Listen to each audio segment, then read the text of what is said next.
Bonjour à toutes et à tous. Alors aujourd'hui, on plonge dans une question qui agite pas mal le monde du jeu. Oui, La complexité. On s'est vraiment penché dessus dans notre article qui est sorti ce matin même, le 13 décembre 2025, sur l'univers des jeux dits experts. c'est ça. On a tous cette image d'une partie un peu silencieuse, électrique, où chaque décision pèse des tonnes. La question c'est, est-ce que c'est un obstacle ou est-ce que c'est au contraire la promesse de quelque chose d'inoubliable? C'est une excellente question parce que c'est vraiment le cœur de notre analyse. On a voulu dépasser l'idée que expert, ça veut dire compliqué juste pour être compliqué. Oui, que c'est élitiste en fait. Exactement. C'est pas ça du tout.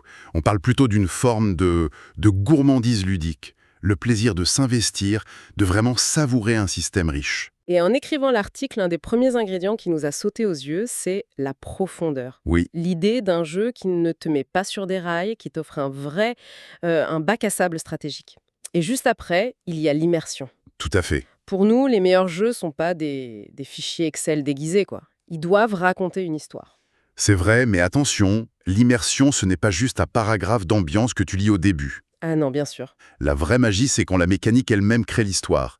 Et ça nous amène au défi, à ce qu'on a appelé la douleur exquise de la maîtrise. La douleur exquise. J'adore cette formule. C'est ce sentiment où, au début, on ne comprend rien, et puis d'un coup, la lumière se fait. C'est ça. C'est exactement ça. Je me souviens de mes premières parties de Kutnaora. Je ne comprenais rien à son économie. Ah oui. Et à la quatrième partie, bam, le déclic, ce moment eureka. Mais pour y arriver, il faut le quatrième pilier, l'équilibre. Le travail d'horlogerie de l'auteur. Voilà, pour que la complexité ne devienne jamais du chaos. Mais est-ce que cette quête de la mécanique parfaite, ça risque pas de rendre le jeu un peu froid, un peu désincarné? C'est tout l'enjeu. Et les meilleurs y arrivent. Prenons SETI, Search for Extraterrestrial Intelligence. Le phénomène de l'année. Clairement, le jeu pourrait être une simulation mathématique super aride. Mais avec son plateau central qui tourne, où les planètes suivent leurs orbites réelles, Hmm. la mécanique de timing spatial devient incroyable. Elle devient thématique et intuitive. On a vraiment l'impression de diriger une agence spatiale. C'est l'exemple parfait. Et dans l'article, on cite aussi Kutnaora, que tu viens de mentionner. Son système d'économie où les prix changent selon ce que tout le monde fait. C'est vivant, c'est organique. Exactement. C'est tout sauf froid. Sans parler de l'innovation du matériel Henry Wood, ce composite recyclé. Et puis il faut parler d'Arx. Ah, Arx de Colwerley, l'auteur de Route. Lui, il prend un mécanisme super vieux, le système de pli, comme au tarot, et il s'en sert pour faire tourner un space opéra narratif et violent. C'est ça qui est fou.